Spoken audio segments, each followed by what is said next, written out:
Yeah. The world teaches us that the only thing that's real are, facts or things that you can know from your senses. But there's an unseen world, an intuitive world that you can't see, smell, taste, hear, but that you just know or into it. And so learning how to access that world beyond the five senses, and it does speak to you, and it does guide you. And so a lot of my learning and healing has been about learning to how to access that world for guidance. And a lot of this show is about living, cooking, and eating from that intuitive and sensual and instinctual way in order to have more joy and a better life experience, to come from our internal. It's like it's funny, a lot of the holistic health world, they're talking about eating the the superfoods, or this healthy food, or this is clean food, or this is right, and all that is actually eating from the mind. It's eating from the idea that this is good for me. It's the same system.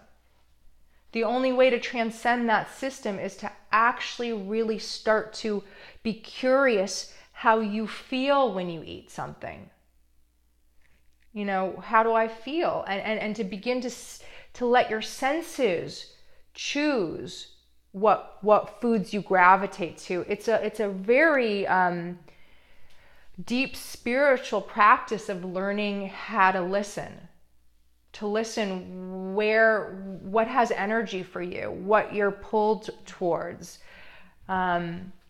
And when you listen to your own instincts, it maximizes your yellow brick road magic feeling of life. I think I don't have a problem with religion, but the issue only that I have is that it teaches people that there's a right and a wrong, a good and a bad, and so people are making decisions on preconceived ideas of what's good and bad, right and wrong.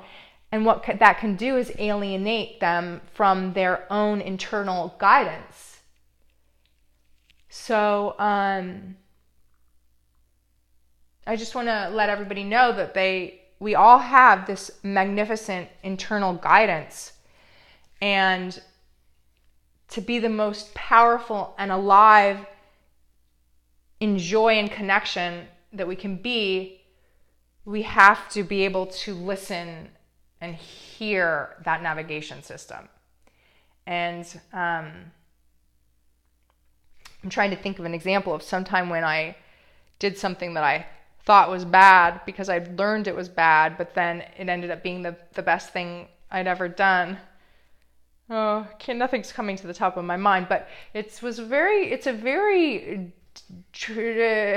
to get out of the mind, of what's, a mind that thinks of things in terms of good and bad, right and wrong, to let go of that way of operating is really takes time. And I think a lot of the future, that's where we're going, because it just makes everything much more magical and joyful when we're not operating from paradigms of good and bad, but really listening to how energy is moving within us and wants to move in us, what directions it wants us to go in.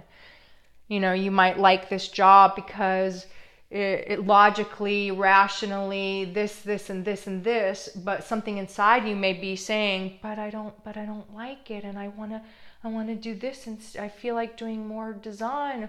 And that conflict between what the mind says and what the heart says. Let's eat.